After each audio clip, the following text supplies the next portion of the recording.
Are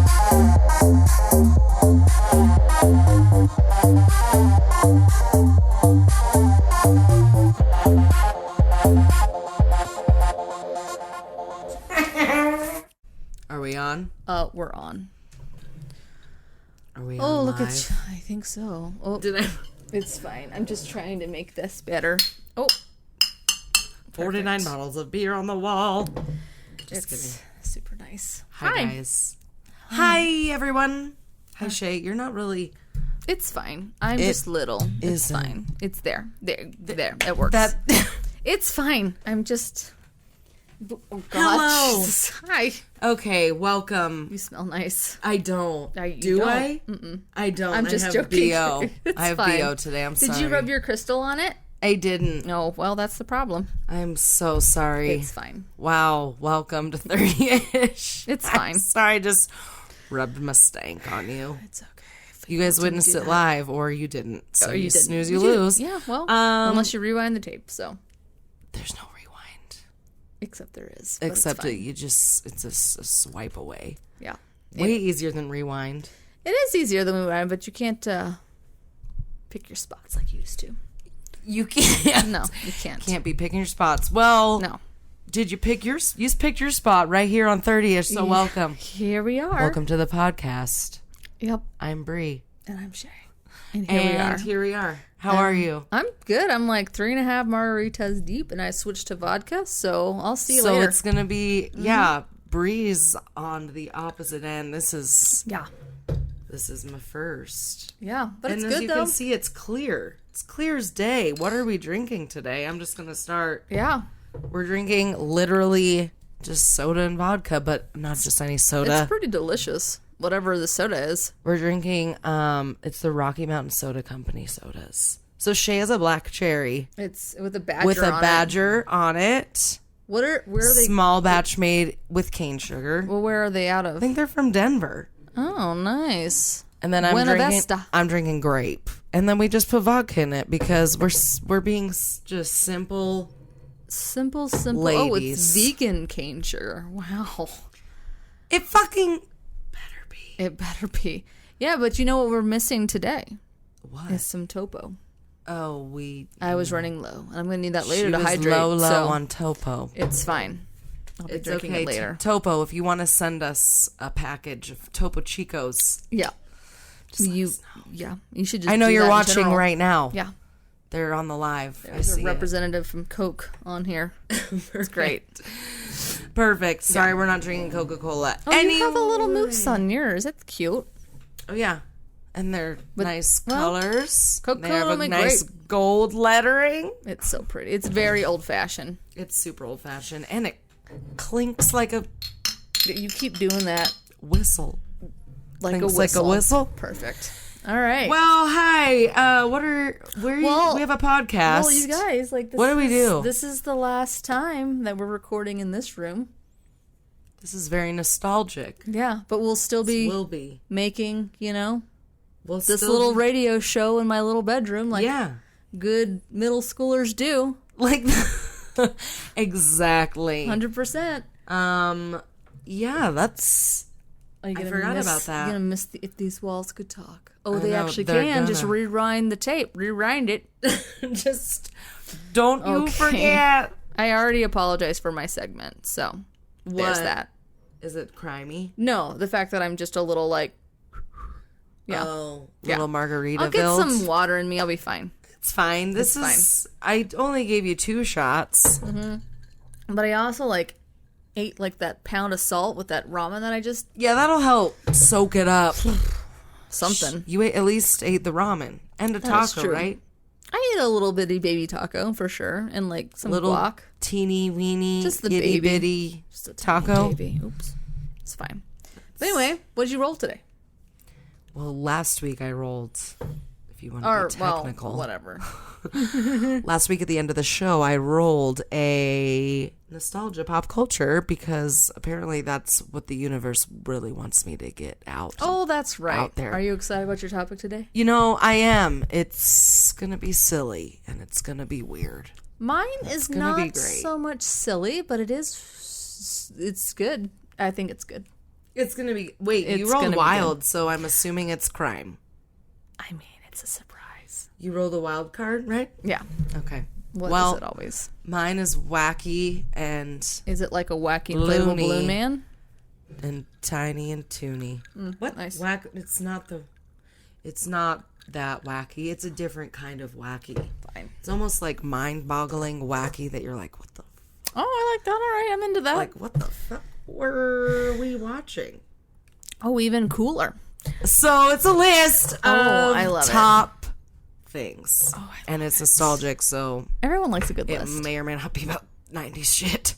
Perfect. Surprise! Okay, should we thing. just get into it? Yeah, let's just get into feeling- this. We gotta roll. I have cramps, so let's get this going. Okay, love you guys. Oh, my sister-in-law's here. She's always Hi, just bye. our MVP. She is the MVP of most. I'm just waiting for you to figure this out. There it Okay. is. I am ready. When you are. Okay. I just gotta sign in. Great. Oh, do you want to post this? Mm-hmm. Post. Okay. Now we're ready to rock and roll. Did you read what the Yeah. meme I posted? It was amazing. Okay, good. Okay, good. It's Okay. so oh, yeah, we're sad. recording. I forgot. We are. We are. Oh, yeah, I mean, pushed record 7 hours it's ago. fine. We had Buddha count us in. She did. She did. She brought us. She's like our own like little Max, like Conan O'Brien. It's true. She threw down some sick beats. You're so good at the names. I'm pretty Max. solid when I'm buzzed. Oh, yeah, girl. Okay. All right. Pull that microphone up to your face. Thank First. you. Don't have to yell that. There we go. Yeah, I'll turn that down. I actually was listening to a podcast and it talked about how when your voice is deeper, you drop into your true self instead of talking like this, which I do a lot to cover up Your emotions and your hurt. emotions. So I'm just gonna joking. Talk real deep. Oh. This podcast tonight. No, I'm just kidding. You get I'm real not. cool and sensual. Don't worry, I'll still keep it real weird for you. Perfect. Okay. You so better. First, I want to start off with the fact check from Mr. Resident Fact Checker Austin, and that Judge Judy. This is from last week. We didn't know how old Judge Judy was, and if she actually wasn't still alive. She's kicking. She's alive, guys, and she's 78. So She looks respect. amazing. I think that she should like be like a little cameo as like a Baylor on Jerry Springer's show. she's like the security guard. She comes 100%. out, and someone breaks her in half. It'll be amazing. kidding. Except she would break somebody else in half with her She would, words with her and her fucking 1,000-yard stare. Yeah. Literally. What'd you just say to me? I don't know, man. The gerbil is yours. Yeah, exactly. Anyways, that's all I got. Okay. That's my nostalgia piece. That was Bye. nice. It was Shay, good. you ready? Perfect. Let's do this. Okay, let's get into the real shit. Today we're talking about strange, wacky TV shows of the 90s. Yes. Kids. Oh, strange man. and wacky kids So- specifically that probably weren't technically for children. Is this like should be just called Nickelodeon? Exactly. And I was like, wow, all of these were on Nickelodeon. Yeah. Which I found out why they all were on Nickelodeon. Because Nickelodeon was special, wacky, and weird. I mean, they all were, but they were more openly wacky and Right. inappropriate. Right. Okay, so I didn't even put this on my list, but it's definitely number 1, Ren and Stimpy. Yes, and it was That my show- favorite. I know, I never watched it, and I still never Really? will. Do you have a DVD player? I have them on DVD. I'm good. Okay. Well, I don't need to watch it. I think my parents didn't care because like they're like, well, they're playing classical music as like their whatever. Like It's probably their ploy. it's exactly. The decoy. Exactly. The decoy ploy. It was cool that the animation was very Art Deco and bizarre, but like it Yeah. was very just like, how did this even get on television on like during the daytime, even for know. children? I know. It was pretty messed up. Yeah. Yeah. Anyway, Anyways, it's fine. yes, It was fun. it was one of my favorite ones. Yeah. You know? Yeah. But we don't I didn't put that on the list, even though I mean that's definitely It's a given. top like yeah, the animation was just so different. Right. I mean, but Which it was is why I definitely liked so it. It was 90s super cool. And it was just like wild. It was wild. Very Although, have you ever? vibrant. Oh my god, have you ever watched the they went off the air or whatever, right? So like in the 90s, because I think they only lasted for like a couple seasons. And then whenever Nickelodeon got bought out by MTV or whatever that company, I don't know how that worked or whatever. One of those mergers. Then MTV, I think, then did like an adult, which you would think like there was like, what the fuck is the adult version of this show? Like, and it was, and it was like, I think at one episode, I think I only watched like one or two, and like one of them was like Ren's, the Chihuahua, like Ren's mom was like a stripper or something, or like a nurse, or like they did like that one weird, you know how like how they would do like the regular animation, and then they would do like that really detailed still shot, right? And it was like one like close up of her like nipples. It was really weird. And then they had like one where like she was giving birth to Ren, and then like you watched her eat her placenta. It was really fucking weird. But it was like, she's an animal, so it's funny. Like, I guess so. Oh, people do that all the time. Well, people now like they're like, how would you like it to go? Would you like me to rub it on your face? No, they asked like apparently that's relax? But no, it's that. And then like people like ask like all the time like now like, do you want to take it home? Like in a doggy bag with your baby and form and eat it. Yeah, fry it up, and people are like, no, people fry it up and eat that shit. Slurp it up like liver and onions. Slurp it right up. I mean, hey, it's got the most healthy shit. I just don't know if I could eat my own placenta. Yeah, I don't know. Don't think I could do that. But speaking of placenta, let's move on to my first show. From Ren and Stimpy to placenta onto Wienerville. Ooh, that was a good one. That was the weirdest fucking show.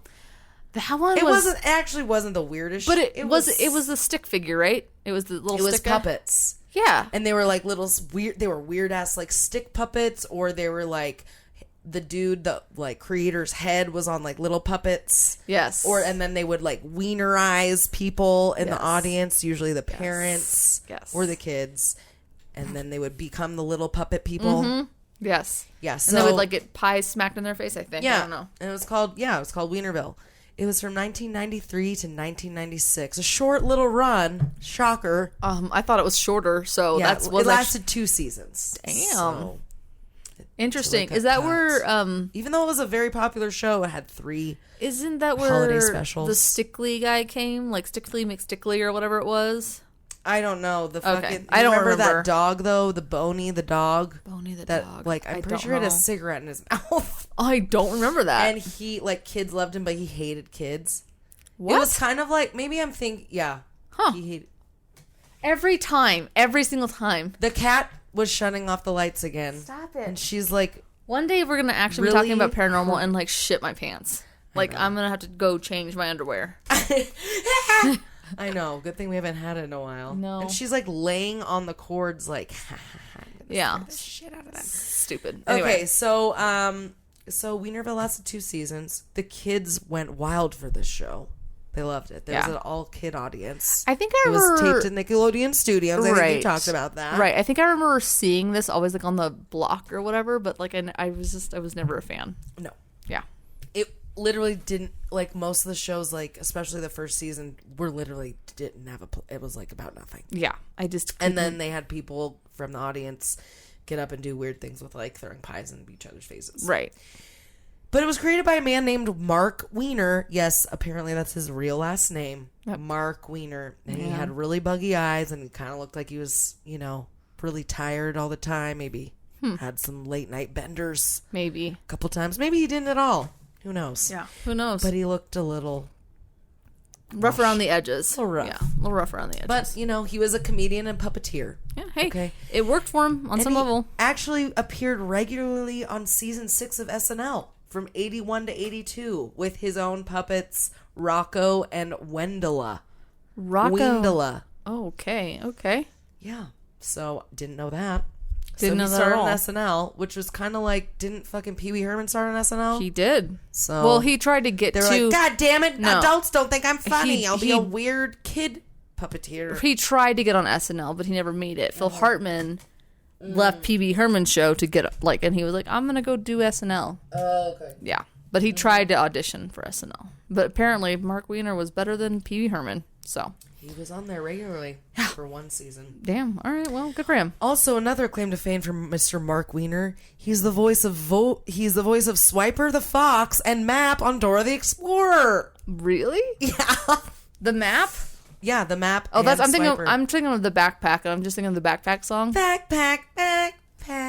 That's all I know. That was like a creepy off-tune version. I'm just so glad that I didn't have I just did not grow up in that time.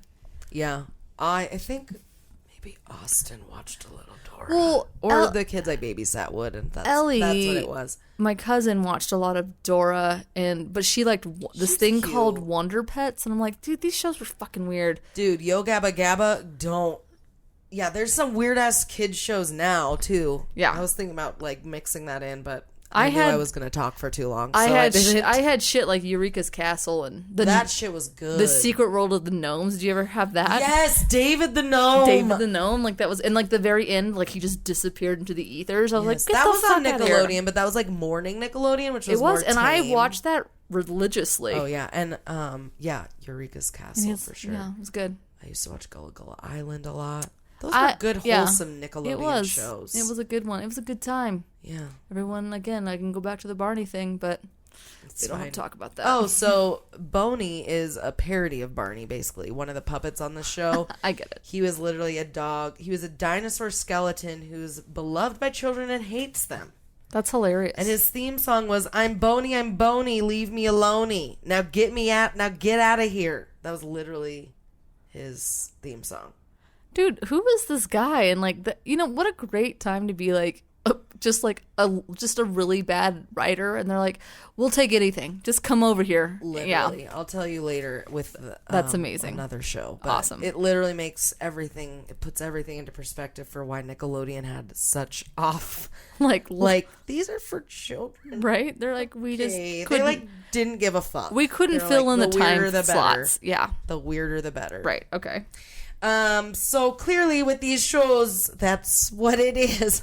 So yeah, Wienerville was set in the city of Wienerville. Of course. And, the main event was Mark's head on different puppets' bodies. So, there was a little, house band, and, right.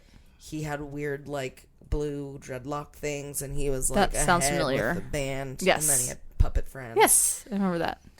And then also, he had little puppet, he had Dottie, who was, the mayor of Wienerville, and it was him as a girl, as the lady with blonde hair. Mm-hmm. I remember her. She had a sidekick named Zip, who was one of those stick puppet things, and they would be this upside down on the screen or like this. It kind of is ringing a bell. He also had another puppet that was called Socko, that literally it would be an inverted hand puppet, so he would have it upside down, and he would be clearly standing, and then his hand would be in the puppet, right? But the legs are his feet, his fingers are the feet, and then the puppet's kind of up his arm a little bit. Yeah. And he is bending over and walking for the puppet, and then also, but the puppet's backwards, so he'll be facing away from the audience, and the puppet will be facing the audience on his hand, but he's clearly talking. It's very clearly I'm this puppet, right? But it's this upside down inverted puppet named Socko, and he likes to kick everything. Okay. It's really neat. Well, that is bizarre. Yeah, it's very bizarre. Go watch some. There's a lot of different characters. Pops was the local chef. Okay. And let's see who else. Schnitzel was that parrot. Do you remember the parrot? No. And his house was the convenience store or some shit. Okay. Huh. I don't remember that at all. Yeah. Okay. So Wienerville. That was Wienerville. Okay. And yeah. Sweet. It was weird as fuck. And That's then fair. I also and then it would be kind of a storyline ish in the beginning, and then he would bring up kids and then sometimes their parents, and then it'd just be a Wienerized, and it'd be a little fun game weird show. Variety show. Yeah. Very weird. Yeah. Okay. And that was it. Okay. And I also, so this is a little random crime mixed in. Oh yeah. It actually doesn't have to do with Wienerville, which I thought it did, which would have made more sense, but it's actually with a character an old man character from All That, which was definitely one of my favorite shows, which is I didn't think was weird. No, it wasn't weird. It was amazing. Great for the children. It was amazing. For the kids. It was our SNL. It was our total SNL. But there was a segment, I don't know if you remember, called Pickle Boy. Pickle Boy. And it was this man, and he was like, I love torturing and something pickle. Like, he would, like, beat up on pickles, and he hated pickles, and he would always carry on a big thing of pickles. Well, that dude that used to play that, I think he was like a producer on the show too, kind of thing. But he is definitely a convicted sex offender and has had also he liked there's actually a documentary. It's called An Open Secret, if anyone likes to watch documentaries on fucked up Hollywood true stories. I mean, who doesn't? If you want another nice crime show, no, we'll be doing this after is a this. Real crime. So this dude, just because I mixed this in. So Pickles. Mr. Pickleboy, Brian Peck, was charged with 8 counts of sexual abuse, including abuse by anesthesia or controlled substance, and then was mainly charged with 2 counts of abusing a Nickelodeon star and got 16 months in prison. And now he's banned from direct contact with children, but he's still able to work on children's series and sets with underage actors, which he has still been. This was like back in like 2008. I just made that up, but it was a while ago. It was actually maybe before that. That makes no sense. So then he moved on to Disney after he was on Nickelodeon. Perfect. He was on like All That, and I think he worked on a couple other Nickelodeon shows. And then he got charged with all this shit. But but it's fine. Wow. So anyways, just a little crime side note for you. No shit. Brian That's Peck. Lovely. He just had all the euphemisms for wieners. Peck. Yeah. Literally. Pickles. And like other weird shit that. Yeah. It was just weird. So moving along to the next show on my list, which is Kablam! Exclamation point. I remember that one. Remember that show? Oh, I remember that one. It was like a cartoon sketch comedy, basically. Yes, but with claymation. It had all different types of animation. Yes. So but the main premise was these 2 characters, who would turn the pages of a comic book, but each page of the comic book would be a different story, animated short. Yeah. And in the first season, it was like all the same shorts that rotated, like with different storyline kind of things. But then the second season, they just mixed in different ones. But they all had different types of animation. Like it all wasn't the same thing. And then the little characters that were the main narrator kind of things would have their own little sketches in between turning the pages. Right. And yeah, it was fucking weird. And they had weird ass animation. Yeah. One of the main ones that I remember was all the superheroes that were action figures. But they were shitty action figures. They were super shitty action figures, and they were actually, obviously, if you couldn't tell, made by the totally. It just looked like they were it was made out in the Nickelodeon parking lot. Yeah, probably. Yeah. And it was actually animation form that they themselves had made up. They invented it. It's called Chuckimation. Chuckimation, okay. And it's where characters or props are moved by unseen hands or thrown off camera. Yes. And it's just stop motion, claymation, but I guess no one used to do it with action figures that they made themselves. Well, yeah, and they would move them sometimes, and he would bend or whatever, and sometimes in another shot, he's I'm gonna go run, get on that bus, and then you would just see a shot of somebody chunking him across the shot. I was like, God damn, okay, well, whatever. Yeah, they did. It was pretty funny. It was really silly. Yeah, and they would these Action League Now, this group of superheroes. Action League Now, yeah. Would fight crime in suburbia despite being complete idiots. They were so dumb. Oh, they were super stupid. They always got in really weird fucking situations. The dumbest of the all. Yeah, the dumbest of all was the strong man, and yeah, I remember that a lot. And I remember it was the Flesh, Thunder Girl, Stinky Diver, and Melt Man. Yes. Yeah. The power to melt. Yes. Yeah, I didn't really watch the show because again, I was like, this is I can hear the every time that it would be it was Thunder Girl, she flies like thunder. Yeah. And it was like stupid shit. So yeah, the voices, all the characters were voiced by personalities from the radio station WDVE in Pittsburgh. So they were all like radio personality voices that were like, I don't know, I just thought it was like... Yeah, I thought it was interesting. Super niche little... It was. I mean, I actually really liked Kablam. I watched it all the time. Maybe not for kids, like weird adult... Yeah, I mean, it was... I mean, it definitely, was kind of for kids, it definitely though was like... Maybe more so. It definitely was like more shut for like it was for like that nerdy young adult, because it was just like, this is so like it would like go, like the jokes would go over the kid's head, or true. Like I don't know what other ones you're gonna talk about from Kablam, but and then the other one, which was really famous, which I actually just saw a crazy meme for, was Angela Anaconda, which is those. Oh, which one? She was like, they were like black and white photo face, like almost like real people faces. They were real people faces, but then they had different colored, like almost like not decoupage, but like collage style, like where you cut out a magazine, different hair, and put, I'm gonna look this up because paper doll-ish like outfits on, and they would like put these faces, and like they're, I don't know, it was fucking weird. I think I know what you're talking about. It was like her and her three friends, Gina and Johnny. Yeah, I mean, it just, this one doesn't ring a bell Gordy. As in Gordy. And they were all little outcast children, and it was like their adventures, and like there's this mean rich girl. There always is. Mean rich girl who was like the teacher's pet, and her name was Nanette.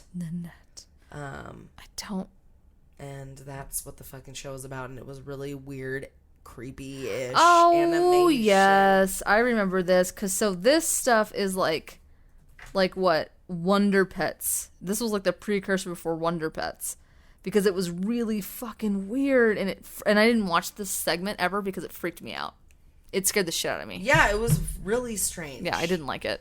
There was also Prometheus and Bob. So that was my favorite one. Yeah, the fucking like big action figure dude. Yeah, it was just a big claymation and the alien. It was the alien, and then he was just trying to teach him, and every time he would like, you couldn't hear the alien's voice or Bob. Like he'd be like, mama, meh, meh, meh, meh, and you could hear him getting more and more frustrated. He was like, and then like he would have like this little remote. That's cute. So you'd have to like watch like him like before, and he would like, so he's just trying to like chronicleize, right? Like him trying to teach a caveman, and I thought actually those were really clever. That is. They were really funny. And they were only like, watch it as an adult. Those were like only like 5-minute segments though. Like that one was like only like, it wasn't even, probably like 3 minutes.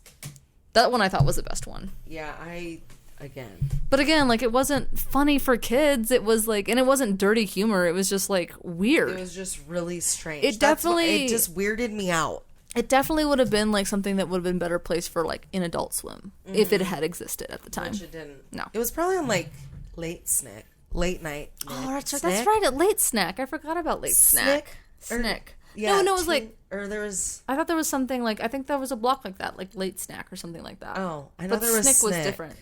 Yeah, Nick at Night. But I don't know. Or not Nick at Night, but I don't know. Yeah, Angela Anaconda. There was one called Life with Loopy. And then I do kind of remember that one, but I don't. You have to jog my memory. It was the life of a preteen boy Larry and his strange experiences with his imaginative and adventurous younger sister Loopy. The characters were kind of rings a animated bell. with stop-motion puppet bodies. Yeah, it kind of rings a bell. Heads were created with metal, and their features were magnetic. I don't know if I remember that one. And then, yeah, there's lots of different ones. Yeah, there were. Oh, yeah, and then she would, and all the different seasons. That was weird. Like, so Action Hero, what is it? Action League Now was the only one that was through all 4 seasons. Yeah. But other than that, and then Angela Anaconda and Action League Now both had little spin-off TV shows that lasted like a month or a season or 2. A whole month. A whole month. Yeah. But yeah, that was Kablam. Nice. It's fucking weird, wacky it was doodles. Kablammed right into our hearts, and then it did. Out of it in 2 seasons. I know. Yeah. So next up, we have one of Shay's favorites. Oh. And I also like the show, but also Let me guess. What is it? I mean, is it live action? No. Is it a cartoon? Yeah. Does it have an animal in it? Yes. How many? Anthropomorphic. Rocko's Modern Life. Yes. Yes. Yes, ma'am. Yes, my Rocko's. And Rocko's Modern Life is probably the most, which I didn't realize. It's not the most. It's literally every name of their episodes is like a sexual innuendo. Or like, I guess not everyone, but a lot of them are fucking straight up innuendos. Like what? And lots of the jokes. Let me just get you my list. Where is it? Oh yeah, one of my favorite ones is like when Heifer interacts with like essentially the devil's henchman or whatever, because he chokes on like a big old chicken from Choky Chicken, and he like has to come up with a safety word, and it's like Peaches or something like that. Or no, it's not his name. The guy's name was Peaches, but he had to come up with like a safety word or something, and I was like, what the fuck? Okay, so there's No Pain, No Gain. Nope. Bedfellows. Yeah. Sucker for the Suckomatic. Oh yeah. They're not all innuendos, but like the themes and like shit. A lot of them are like that one Who's was for Dinner. Clean Lovin', Unbalanced Load, literally about ejaculating, the fucking episode. Tickled Pinky, Boob Tubed, which, whatever. Yeah. No, they were all, I mean. Born to Spawn, Hair Licked, Gutter Balls, Snowballs. Yeah. I mean, honestly, I actually thought they were actually almost a little bit worse than Ren and Stimpy.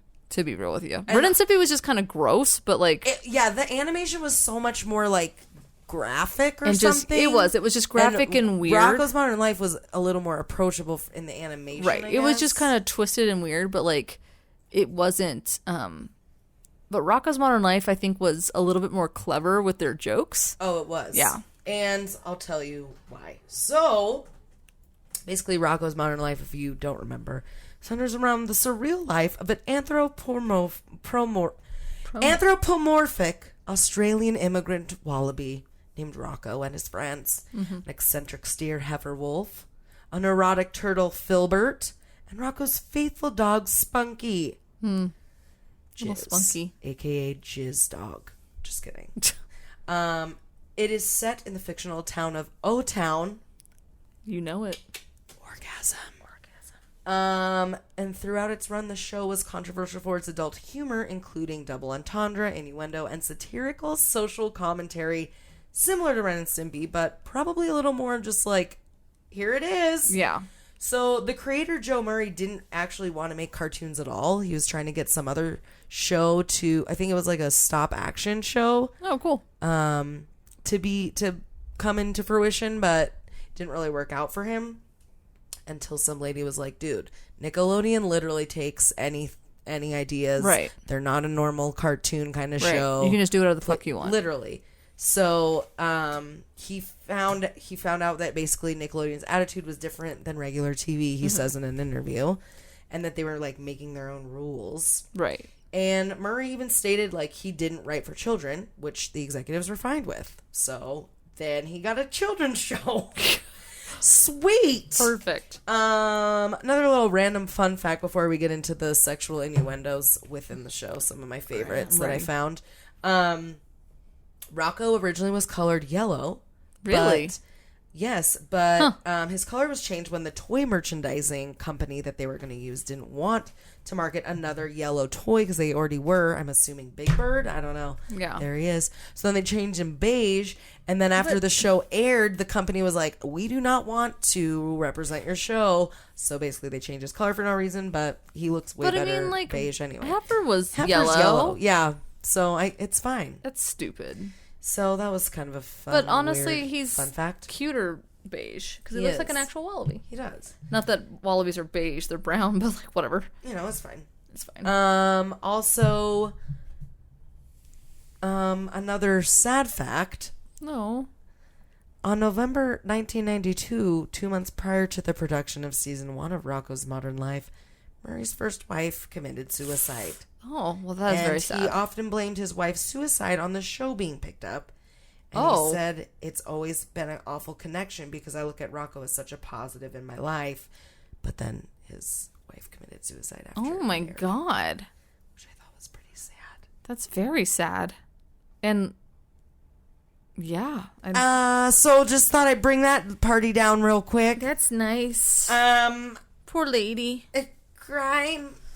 Never mind. So I don't know why I'm going straight into the innuendos now, but here we go. Well, that's just how that works. It's what she probably would have wanted. The first one called Tickled Pinky. Yeah. There's a sign at a jackhammer sale, and it says "Jack all you want." Yeah.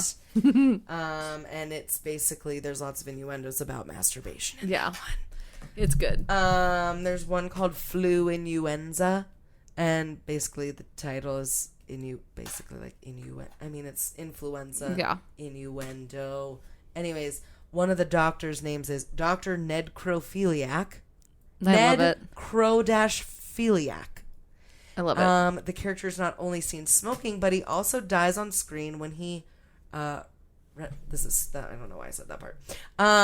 So he has a suggestive name, but also Rocco's sadistic doctor, Dr. Bendova, oh yes, puts his hand between Rocco's legs, cupping his testicles, basically, yes. Asks him to cough, and then is implied to give him a prostate exam with a rubber glove. And later, Bendova appears as a professional wrestler known as the proctologist of pain.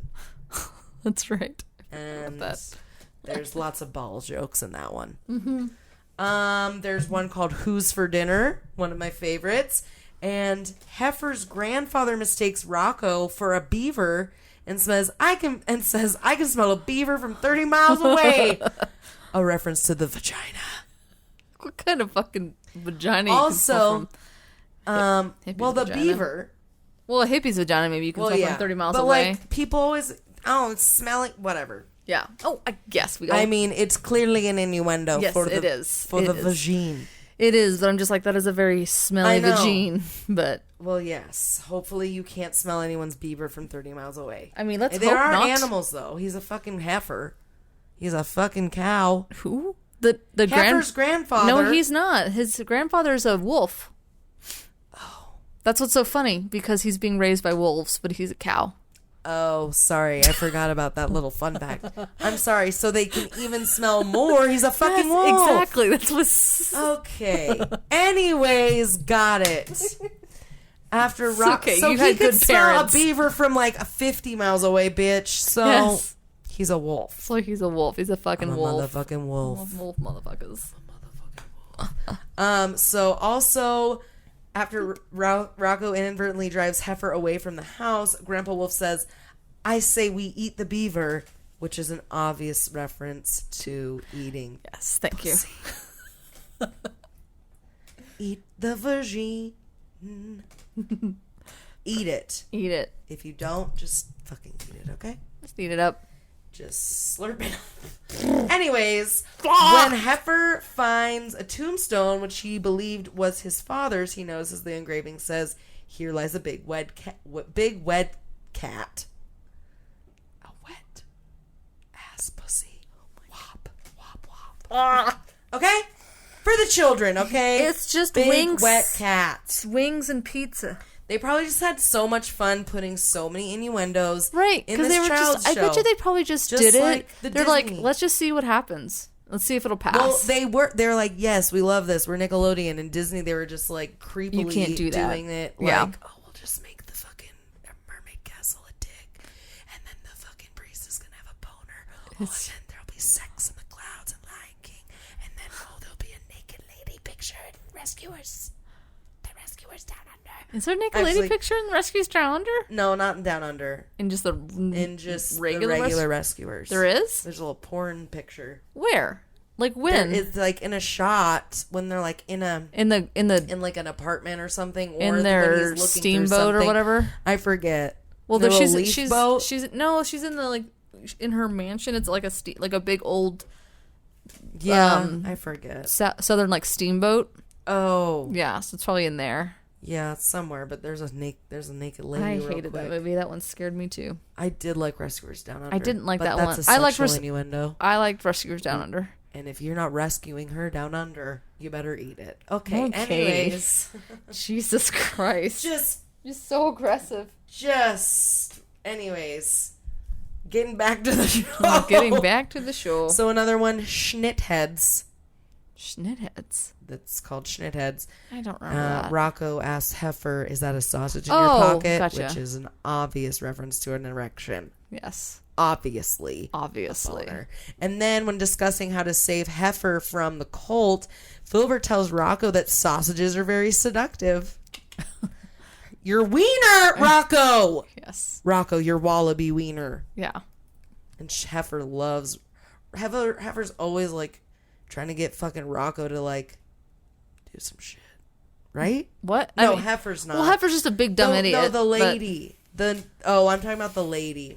The fucking Mrs. Toad neighbor lady. Oh, yeah. Yeah, she's always trying to like, she's like, sorry, Rocco. Yeah. And then, like, he talks about, she always, like, talks about, like, trying to get in underneath his little shirt. Yeah. Because he doesn't wear pants. There's also, like, lots of nudist colonies where it's like, no shell beach. Yeah. Like. It's true. Yeah.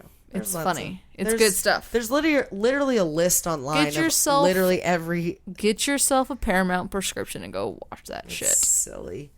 Last but not least, guys, we have Rugrats. Oh, that's a good... That one? Really? That one made your list? That one made my list because I know it was forbidden for you to watch. It was forbidden for me to watch. And I did watch it as an adult, and I'm like, I wouldn't... This is kind of weird and like creepy. Well, you know what? And like they're so like dark. They're like so depressed. Like the parents. I feel like I don't know. Well, it's because they just kind of like sad. I mean, it was more real life than most. I suppose. I mean, like, oh, this rich guy just adopted you, and your life is. I don't know. Okay. That's not every fucking kid's show. No, I don't know what channel you're watching, but I'm talking about like Punky Brewster and like fucking Annie. Oh yeah, no, those are very different. Jesus. But I don't know. Rugrats was fine, but it was also like they always just like didn't have any. I don't know. The parents were so oblivious to them. They're like, here, just stay in this playpen while I literally never look at you. Once. My God. They like go on these crazy adventures. I just like it was great, but like it was a little like, oh, kids, just fucking break out of your shit. My favorite ones and run around the fucking street. My favorite ones are like, because like I always like the ones obviously when they'd be in the black backyard or whatever. But when like literally always they would be like the ones that they would be in the park. Like there was one episode where they were like in the. It was like they were outside on a really, really fucking hot day. And so they had like this imagination where they were like in the desert and it was like he had Spike that he would like ride, and then like this other guy, he was like, oh, I come from the land of many waters, and he's like he has like this little like slug that he like goes up and he's like hut hut hut, and he would like pretend he was a camel, and I'm just like, why are these babies outside in the sun like this? Because yes, it's their imagination, however, and then none of the parents were around, so no. I like that, like I love how you're breaking it down like that, like, you know, these unresponsible sons of bitches, like what? It was unresponsible parenting. Yeah. And the kids were just left alone for hours. Yeah. Which they were just clearly freaked out because all of them were like super over exaggerated normal baby things they had to deal with, kind of. Right. But then they were just like, because they're imaginations, because they're babies. Right. But also bridge the gap between, you know, how we could hear the babies, but the parents couldn't hear the babies. Right. And correct. Angelica could be a bridge between the babies and the parents because she was a little older. Right. Which I never understood that, because I'm just like, well, so, because they never explained that bridge. They never explained, like, when do the babies, like, understand, you know what I mean? So. Yeah, not till they're toddlers, which they wasn't never were. They never were. Well, Chucky was. They were Chucky toddlers. was technically 2. He must have been not ready yet. He wasn't ready. He was a little immature. Oh, that's what it was. Like, he could talk. Like, he said his first word in one of the movies or something like that. Like, it's once they talk, then they can't. I don't know. You know what I really want right now? A Reptar bar.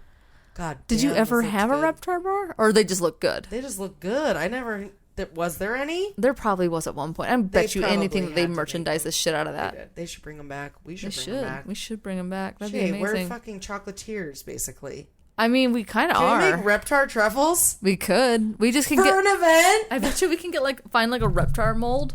I'm gonna look this up right now. Oh my god! While you continue. Okay, so Rugrats, guys, is actually a Canadian children's musical group created by.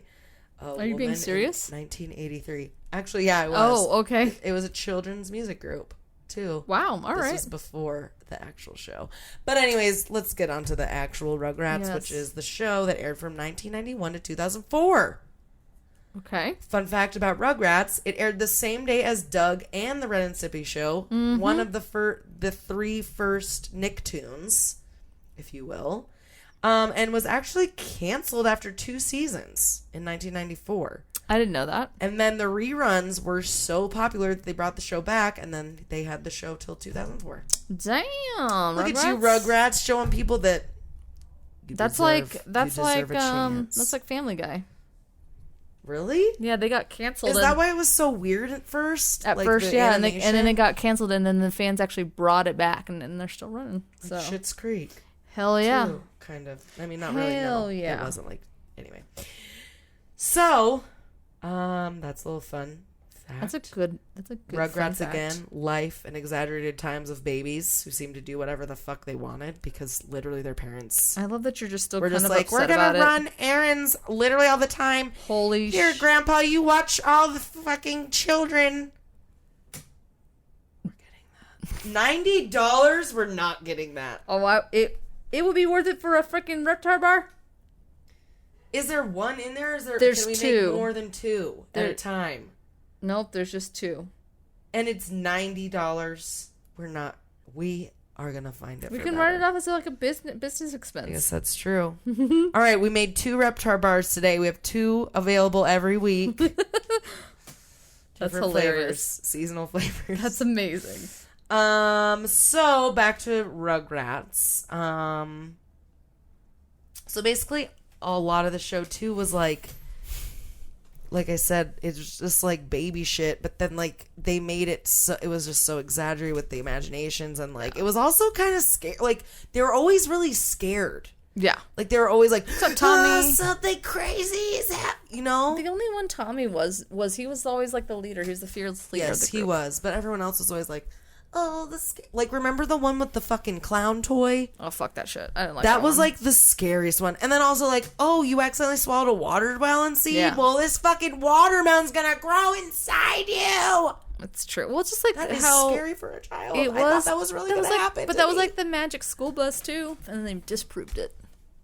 That's true. Remember when he ate and he's like, oh yeah. They fucking like were like, you know what, kids? You don't have to be scared of this fucking weird-ass show. They taught us some shit.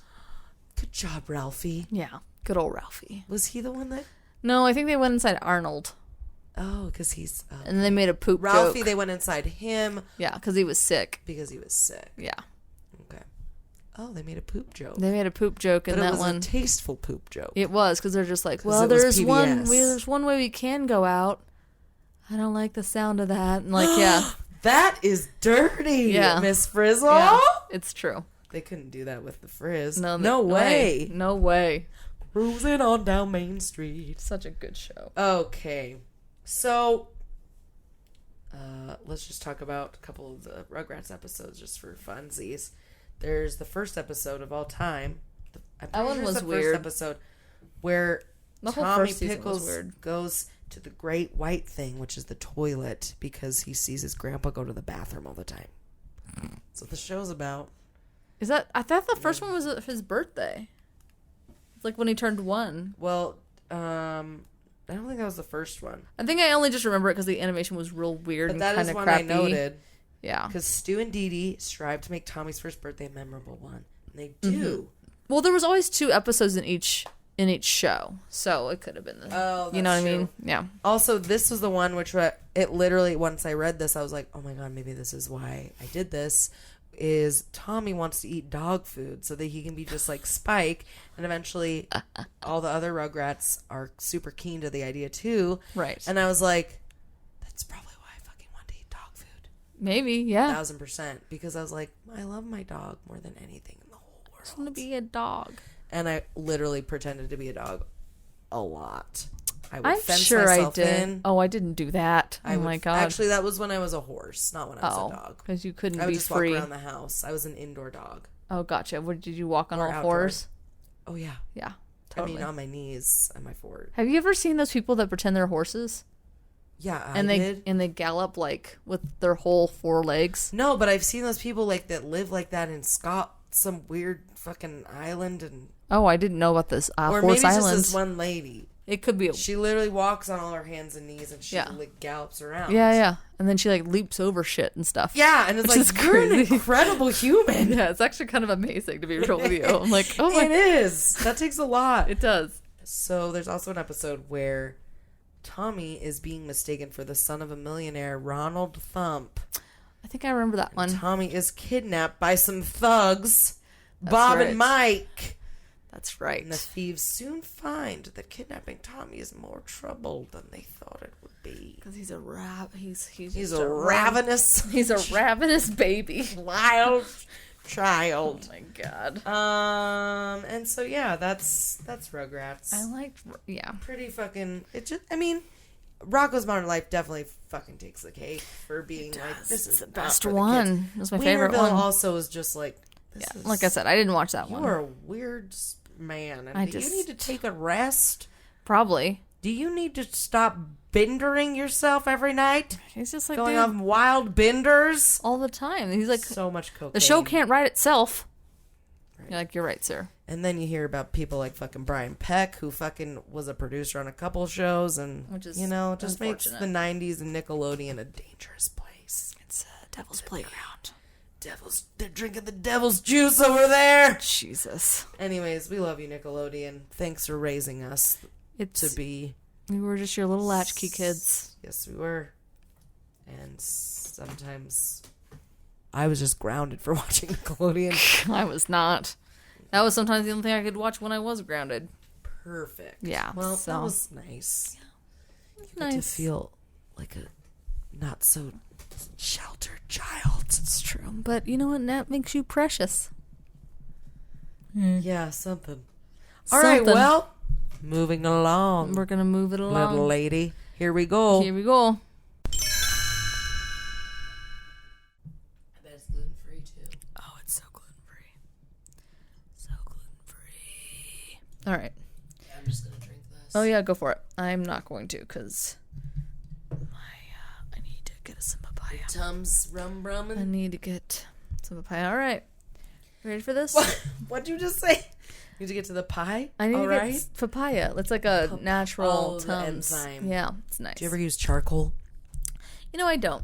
I haven't tried that. Just don't be alarmed if your poop's black, but it works pretty well, too. But I've never tried a papaya. I've heard of it. Just being nice for the tum-tum. The only time my poop's black is if I do Pepto-Bismol. Has that ever happened to you? No. You're like, that is as dark as the night. What happened there? I don't know. Maybe there's charcoal. Maybe there could be charcoal in it, which makes sense. Dye it fucking pink. How do you dye black pink? Well, honestly, that probably is a lot K-pop more. band. Can you imagine if you sold? Maybe that's what they mean. Can you imagine if you sold black medicine? Well, take this tar, and it'll soak it right up. Well. All right. Well, all right. Are you ready at least for some it's crime? natural. I mean, free roll. Charcoal pills are black. Yeah, they are. I don't know.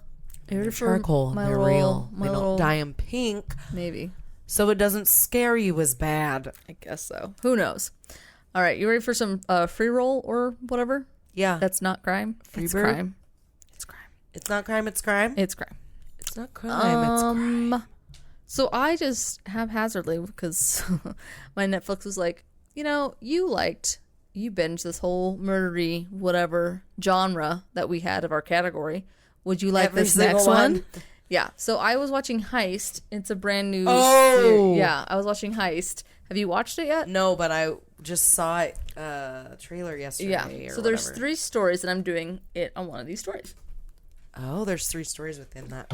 Yeah, because it's like they're each like 2 parts, so there's 3 stories, and then I watched all 3 of them. They were all really captivating, but this one I was like, well, this won't take me 45 hours. So I am doing the 2005 Maimi Airport Heist, and on Netflix I think it's called The Money Plane or something like that. So give it a watch. It's really good. Okay.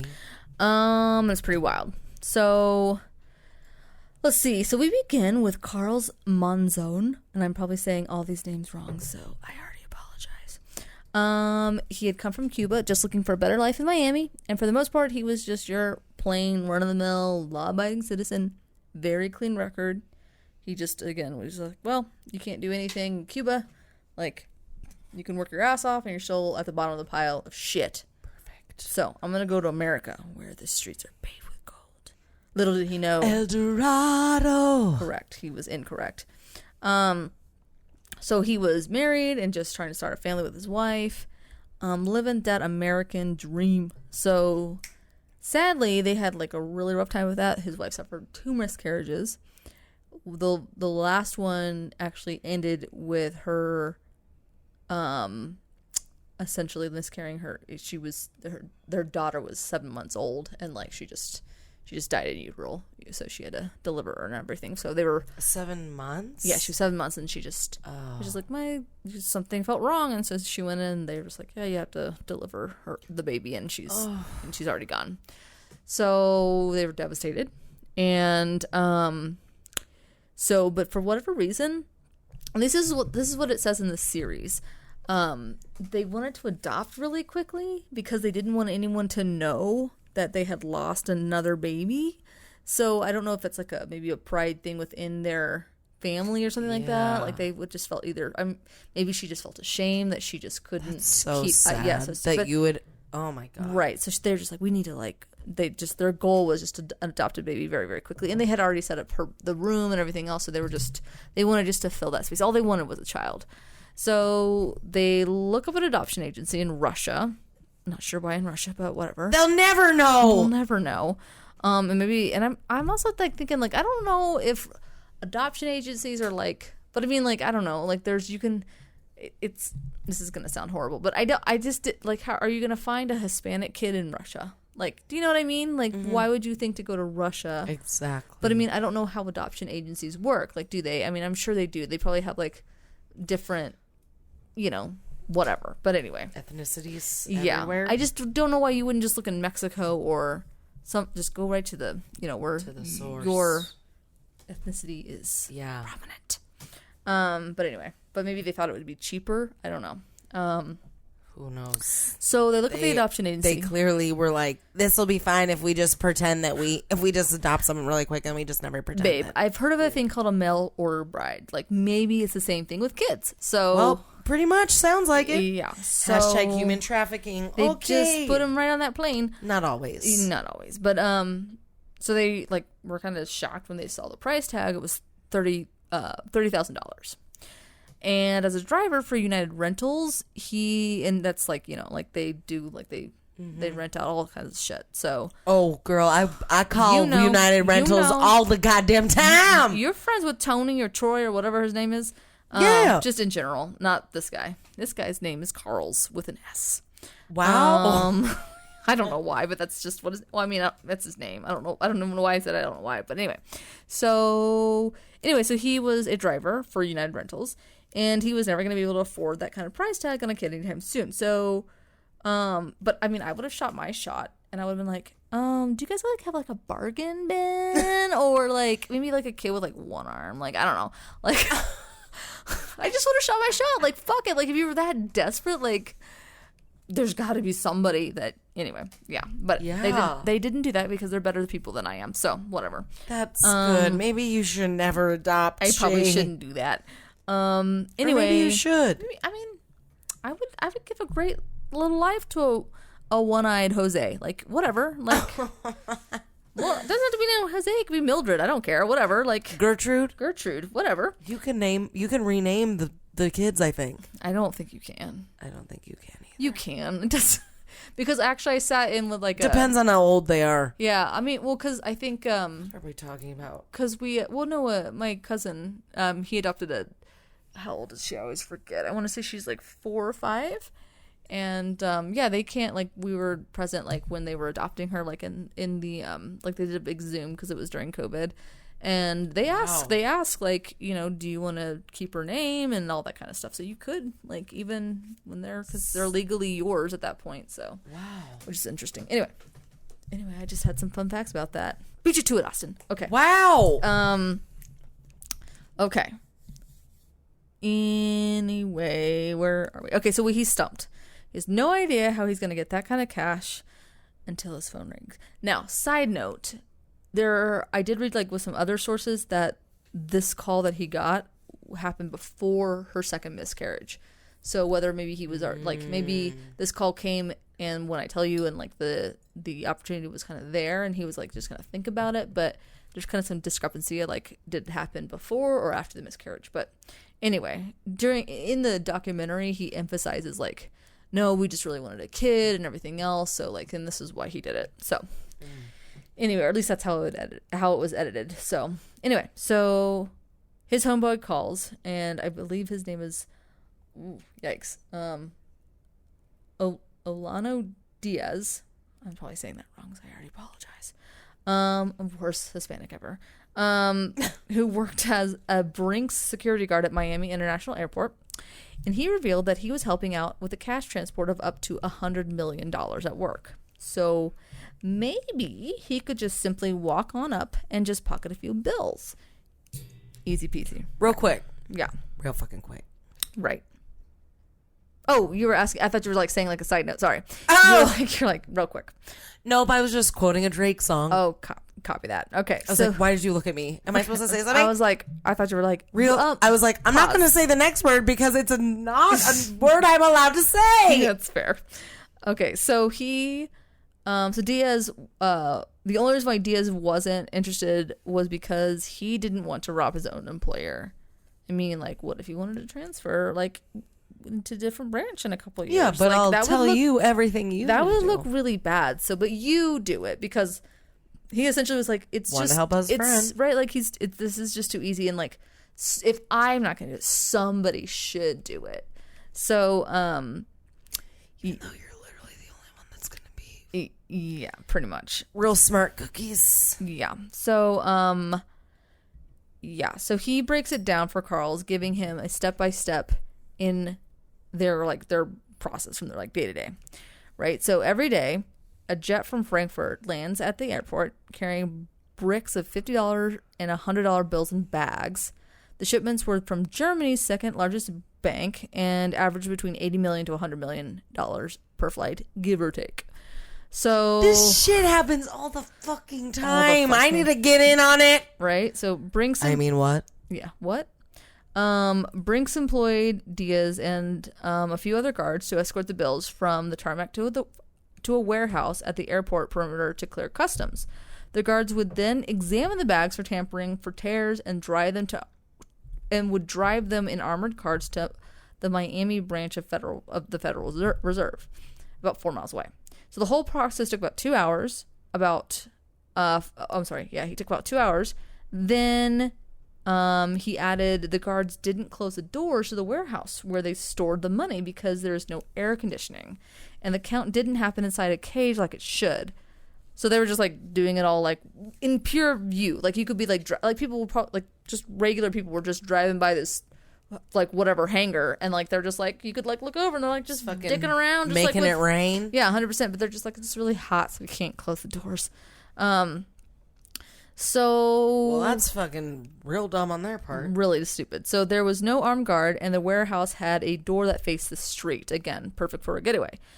So like he's explained to this, and I'm just thinking like, good God, like this company must have like an amazing 401k. Ironically, because like this loyalty is impeccable. For he's just like, yeah, like you could just like. Just absorbs right up. Like you could just take it and you could just it's fine. Hey Billy, you want to take one of a couple of meals? It's fine. Yeah. Couple meal bills. So, Jesus. So Carl's puts on his thinking cap and he went to the best research materials that he had at his disposal to learn to like how to pull off this heist. Crime shows, specifically Law and Order, of like the do's and don'ts. Literally, and he would just binge Law and Order, like on like what to do and what not to do. Like he would. Those shows always make me wonder. I'm like, right. Someone is taking notes somewhere. Right. So he talked extensively. Right. So he would like talk about like, okay, we can't like leave any DNA evidence. We can't like, we gotta like shave our bodies, like which he did. Like he would shave all of his shit so he could like make sure like nothing got dropped or whatever. Not a pube left not a pube on my body. Left. Granted, even if he did drop something, I mean, unless they found out who he was, because like he didn't have any records, so he wasn't in the system. So thankfully on that. But anyway, so what could go wrong, right? He's got the best sources at his disposal. So along with that awesome research, he started renting a room at the Miami Hilton Hotel, which overlooks the airport's warehouse and tarmac from there. He could watch the guards transfer money from the airplane to the warehouse, and he did this like about 8 or 10 times. Next, he had to get his little posse together to actually do like this ridiculous scheme. Like I'm like, how the fuck would this even work? Ocean's 11 shit. Like you're watching it and you're just like, not even. Why did they? Right. Like if you're watching it and you're just like, how did he even think that this was remotely a good idea? They're not as clever as Ocean's. So, or they didn't have to be. No, I guess not. Out in the open, just freeze a bird. Okay, so he had to like acquire vehicles for the job. So he and a friend had stolen 2 Ford F-450s from a dealer near Jacksonville, Florida, which they had loaded. So they stole cars first. So they stole the cars first. Perfect. So he's going from 0 to 60, no pun intended. Like, I'm just gonna steal a couple cars too while I'm at it. Just it's fine. So he loaded those into the United Trailers tractor trailer. So he also probably then used his company's equipment to also facilitate this robbery, which is awesome. Perfect. For the 100 United Rentals, they're everywhere. They're everywhere. No one will know. And then they drove the 100 miles back to Miami, then stored in the warehouse, and they stored that in a warehouse until the heist. So for not having a record, he surely knows what the fuck he's doing. So well, he watched Law and Order. He Shay. did. That is true. I'm ignorant. I need to like get with my shit. I need to get on my shit. He watched Law and Order. He did. Gong, gong. Just like that. Is that like the kind of the sound? It's kind of like that, but less aggressive and growly. So his posse, he brought on his uncle-in-law. His name is Pinky. Well, his like little his uncle-in-law. His uncle-in-law. That's what it said. To grab the cash with him. So like somebody to run up to the whatever to go grab the cash. You know who would be the perfect man for this job? My uncle-in-law. My uncle-in-law. He kept it in the family. The family. Did that sound Italian? The familia. Yeah, you sound just... Buona festa, familia. You're even doing the fingers. Yeah, you gotta do it. Let's see. He had his brother-in-law, Jeffrey, Boatwright, and he would be the driver, which Carl's said that this was the only job that he could give him because he was too fat to jump on and off the warehouse loading dock. He says that in the documentary. Poor brother-in-law. He was just like, he's just too fat. Moving on. He would have fucked it up for us. Yeah. And so wait, these people, this is what I was asking Chris yesterday, because we literally I was watching the trailer yesterday. Yeah. So these people are just like free? Yeah, I'll tell you about that. Okay. Mm-hmm. So, it's like an O.J. Simpson kind of situation? Or? No, not at all. But I'll totally get to you that one. Holy shit. So, and then let's see, and then United Rentals, and he had a coworker from United Rentals, Roberto Perez, would also join as a lookout. So the day of the heist, November 6th of 2005, covering their faces, Carls and Pinky rushed inside the warehouse, pulled out guns, and told the guards to get on the floor. They planned on taking the entire $100 million, but they failed to take into account one thing: how heavy $100 million was. They were going to take the whole thing? They just were going to just like, oh yeah, it's like, like... No one will notice. Right? They probably only watched like too many like old-timey crime ones though too, because like where they are like, oh, there's like sacks of money, so they just like spring them up, get the ones with the dollar sign on them. And they load them up in there and it's fine. I'm surprised they didn't like come like with like little masks and like little, Charlie Chaplin. Exactly. I don't know. Yeah, so like they hats. They like were just like, holy fucking shit. this is heavy. And they each bag weighed 38 pounds. So, you should have bench pressed a couple things. Just saying. And he was like complaining about his freaking brother-in-law being too fat. Maybe you're too fat. Yeah, maybe you need to fucking build some muscle. 100%. So the pair rummaged through 42 canvas bags, which contain about $2.1 million each. They carried 6 bags outside, abandoned one when it fell. And it's like, you need $30,000. Like, how? Okay, really? You need to get all these? Yeah, just get one. Don't be greedy. Just get one. Literally, they probably wouldn't even notice. 100%. So they would have. Yeah, they totally would have been like, we're just gonna take 44 fucking bags real fucking quick. Don't worry about it. So they carried, so they carried the 6 bags. They carried 6 bags outside, and they made one that fell, and then loaded the rest into the truck. They made. Did you say 40 bags? There was 42 of the canvas bags that they were looking at. Okay. And they were like, they just started like to pull them, and they're like, oh, fuck, this is heavy. Okay, yeah. That's when they so only they just got tried to 6. So they just tried to like pull them as much as they could, and then just. Sorry, I'm a bad listener. No, you're fine. I get so excited. Right, I just get so excited. So they made off with 7.4 million total. Apparently, Carl's was trying, like, he wanted to go back like a couple more trips, but Jeffrey got so spooked and didn't back up. So his only job, he's supposed to back the truck up right against the butt of the warehouse door, so then they could just throw shit in the back of the truck, and he didn't do that. So Jesus Christ, brother-in-law. One job. Is that the brother-in-law? It's the brother-in-law. Don't worry, he fucks up more later. So it's because he's fat. It's totally true. Just kidding. That's fucked up. So mean. Well, that's what he blamed it on, but really it's true. like, you shouldn't have been trying to steal $100 million and bringing random people involved. Yeah. So they had to like run across the street with their bags. So I can only imagine what they must have looked like. And like, what are they doing? They must be late for their plane. I'm just like, that doesn't look like FDA regulation though. I don't think that's gonna wasn't pass this on an airport hangar? Yeah.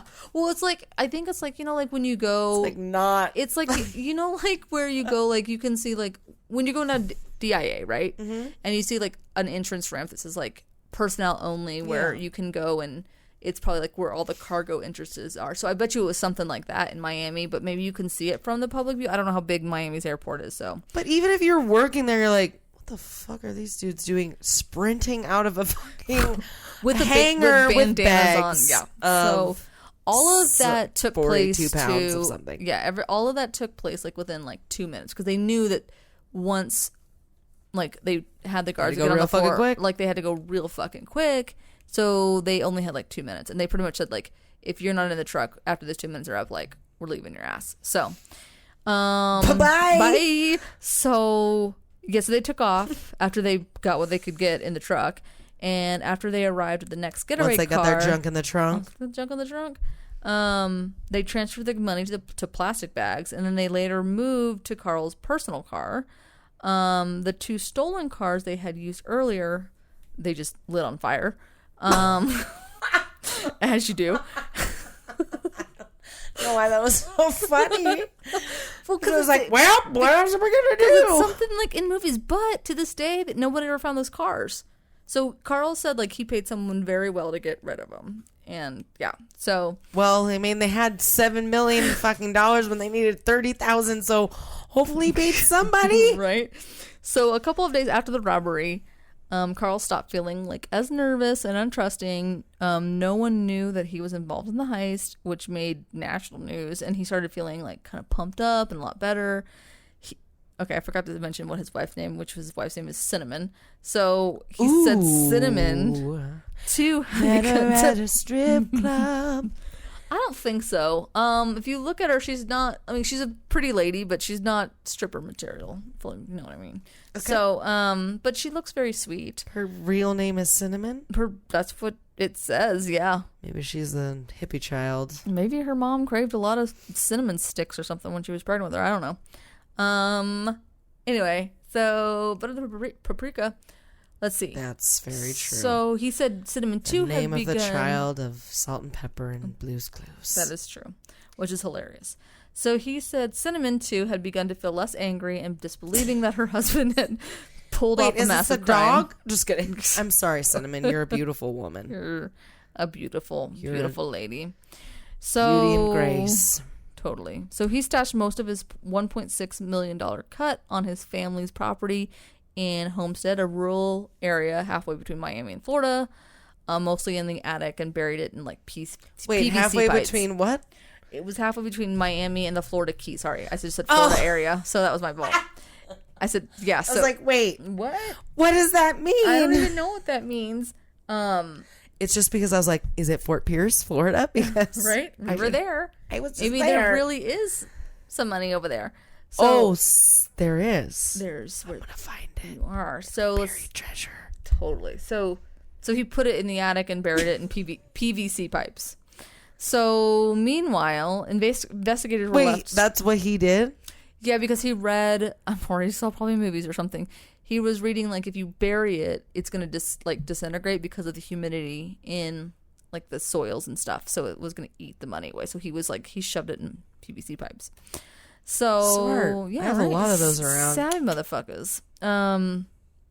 Yeah, so meanwhile, investigators were left scratching their head, and there were surveillance cameras, but they weren't working or / recording at the time.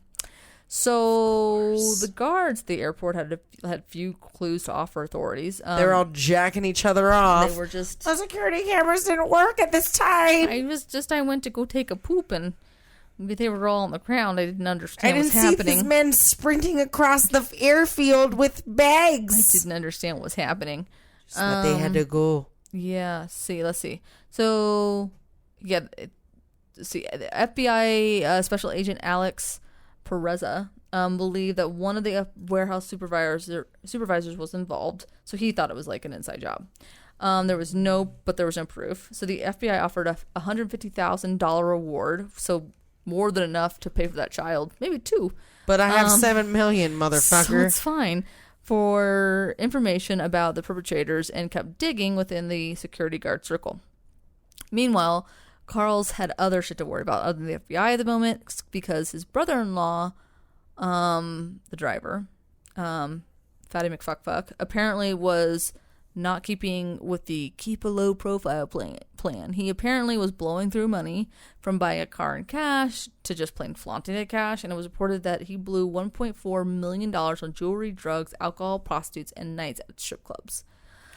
So... for being the scaredest one. Exactly. So Carl's... Well, I'm gonna make it rain, motherfuckers. All over them titties. Okay, so Carl's had Miami's got some fucking strip clubs, that's for sure. A lot of them. Couple of them. So Carl's had told Jeffrey the money was supposed to last him a few years, not a fucking weekend. So things came to a head when Carl's went to confront him at a hotel. He saw cocaine, like fucking pills and ecstasy on the like table, and like two hookers on the bed. And Carl's was like, "You need to zip it up, and you need to get the fuck out of Miami. You need to lock it up." Yeah, and like Jeffrey promised Carl's, he's like, "All right, man, chill. I was leaving, so it's fine." So he's like, "I'm gonna get out of Miami. It's fine." But he didn't do that at all. Instead, he kept like doing that burger shooter. So Carl's was convinced Jeffrey was gonna blow their cover, and not by getting caught from the cops, but getting noticed from other bigger fish in the criminal world, and just getting killed, or like, gonna figure out like there was way more money than even what Jeffrey had. So So what does he do? He asked his friends to rob something smart. Yeah, he asked his friends to rob Jeffrey as a lesson. So his friends tied him up. So his friends tied up Jeffrey and took his money.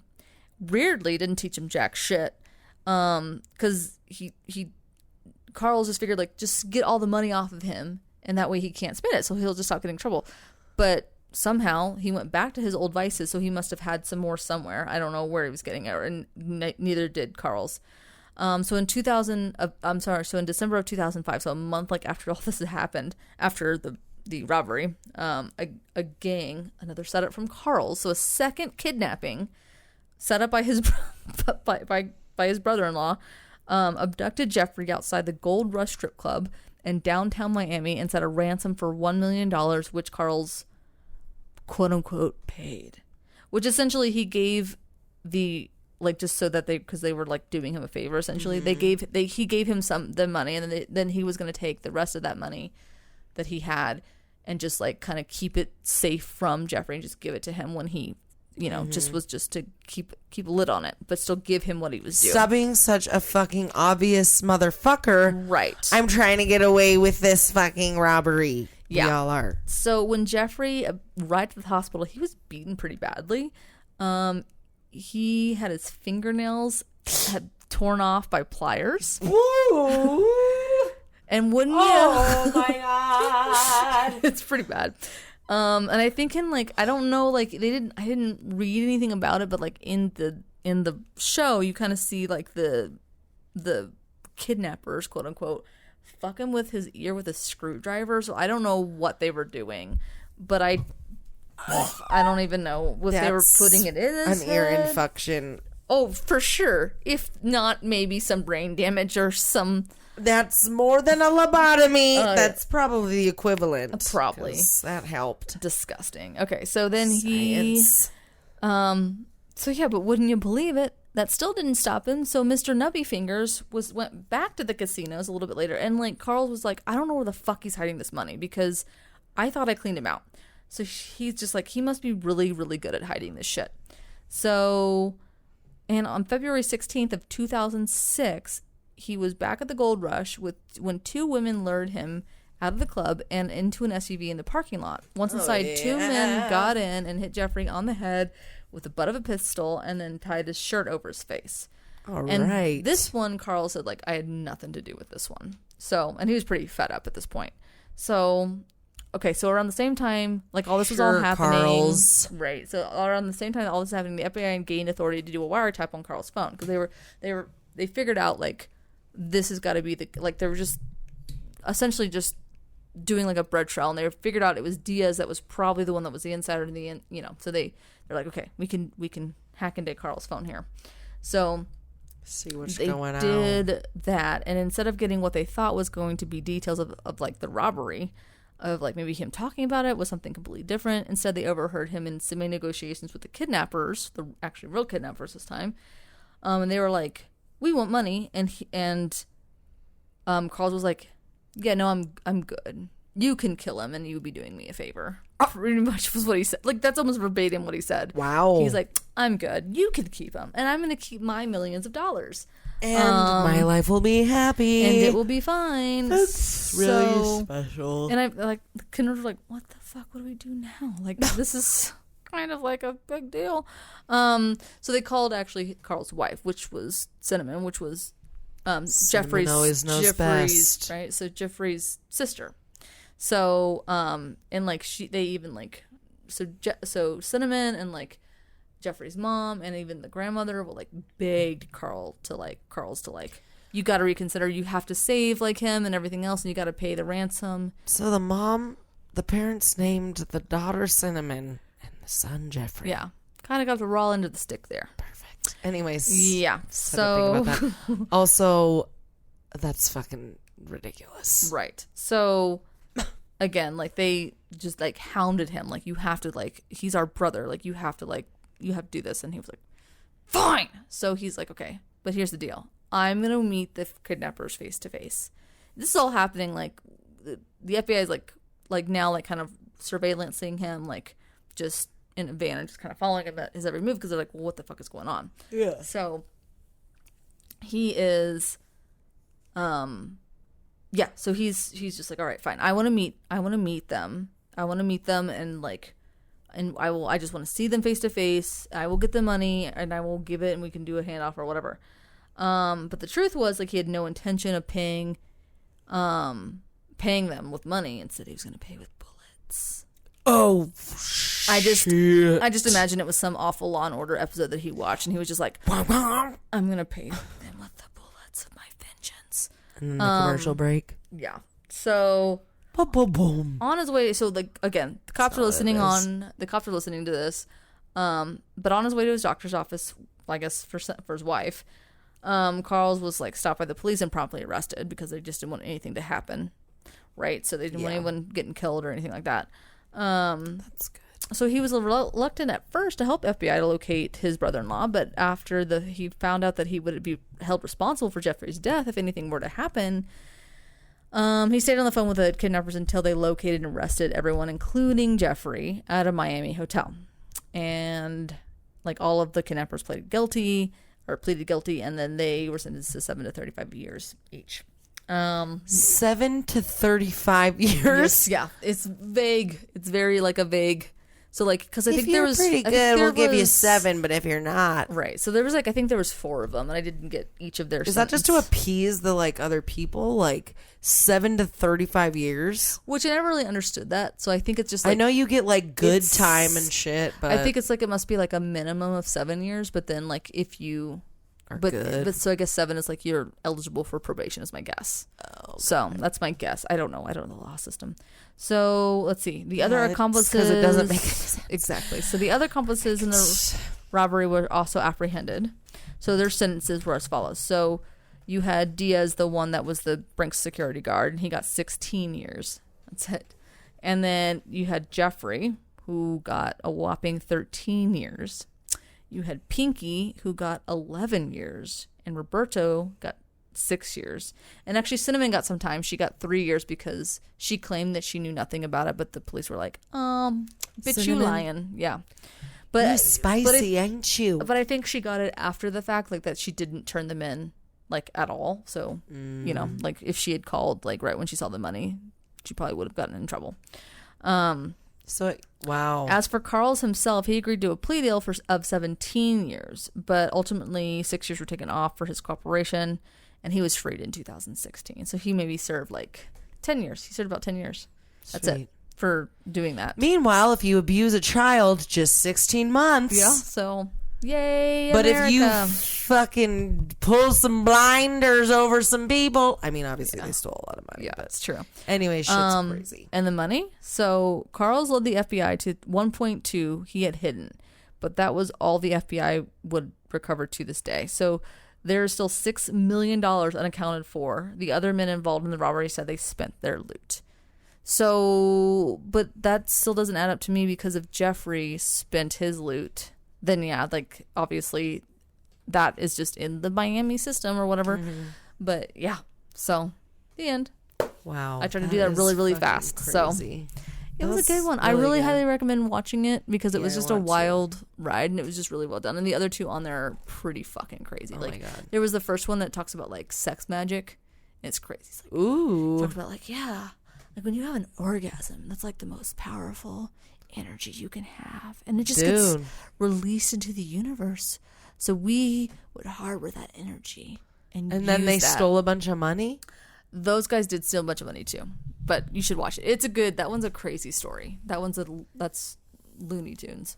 I mean, they're all crazy stories, and the other one's like about a whiskey heist. But whiskey. they were again. I hope they do another season. Oh, I saw really that one. Yeah. I didn't see I didn't watch it, but film preview. Yeah, they're all really good. You'll enjoy them. Cool. But anyway, so that's my story. I can't wait to watch one. it, and that was very fucking. Yeah, you had to strap in. I did. You had to sit down and strap on. I drank your whole drink. Good for you.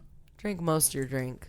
It was good. My stomach is settled now, so I'm ready to party. It's good. I'm ready to rage. All right, are you ready to fucking roll? Oh, I'm ready to roll. But first, here we are. Hi everyone. Thank you so much for being here with us today. Yes. Oh, I gotta get my deep voice on. There you be. ASMR voice. We really enjoy your company, and we hope to enjoy it again next time and throughout the series of 30ish. If you don't already, please follow us on Instagram, because we're just posting the things of our podcast and the things of our hearts. Always. And our loins. Oh dear, no. I mean, not really. Just really. Of our funny bones. Just our funny bones. So be sure to do that. If you, we love when you're fucking tagging us and shit, sending us things that remind you of being 30ish, of things that we talk about on 30ish, because we talk about a lot of random shit. We do. But all within the topics that we roll for, which is what we're about to do right now. Also, if you feel so inclined, because you have been listening to for a while, go feel free to leave us a rate and review on iTunes so more people can find us. Do it. And thank you and love you. And If you tag us in something, we'll send you a sticker. Just sent out another letter with some stickers in it. Which is always fun. It's always a good time. And, yeah. Yeah. Thanks. You guys are the best. Oh, send us topic ideas. Send us whatever you want. Don't send us dick pics. I was going to say, don't do that. You don't have to send us your dick Not pics. into that. Not into that. All right. But ready? Other than that, whatever. Okay, she rolling. She see me rolling. 5. That's history, isn't it? No. Is that free? Again? 5 is free. Yes. Because 4 is history, right? Yeah. All right, let's get something new. Something new. You gonna do some new? 2. Murder. That's crime. I mean, oh. You have not gotten crime in a long time. I have not. No. All right, let's you toss haven't. it up. Yeah. Because there was no killing in that, Shay. No, there wasn't. So there was not really death. There wasn't any death. It was actually one of the crimes that they talk about. Like, it's one of the most, I think, because it was like an unusual robbery that nobody got hurt. Nobody was that's hurt. Nice. Yeah, so see? What a nice crime that was. Silver lining. Silver linings playbook. It's true. Welp, you got fucking wild. Got buck I wild. got fucking crime. Is it going to be a double crime? Maybe. We don't Guess know. we'll find out. We'll find out in a couple weeks because we're not going to be recording next week. Oh, yeah. I got too much shit to do. Oh, yeah, that's fine. And honestly, maybe not even the next week after that. We'll have to see. It's fine. We might be taking a little break, but you know what? It's fine. You guys got some. Just catch up. Just whatever you don't listen to the first episode. Yeah. Well, I made that mistake. I'm just kidding. It's fine. If you want to hear where we came from and then you're like, okay, they're a lot better now. Yeah, so it's true. Put you in context. It's true. Just tell us what you think if you want to venture back into the archives. Caves. Oh, dear. It's called Yahtzee, okay? Because we originally used Yahtzee dice. We did. And fucking Yahtzee. And here we Yahtzee! are. Yeah. Okay, love you guys. Thank you, love you. Bye-bye, Yahtzee.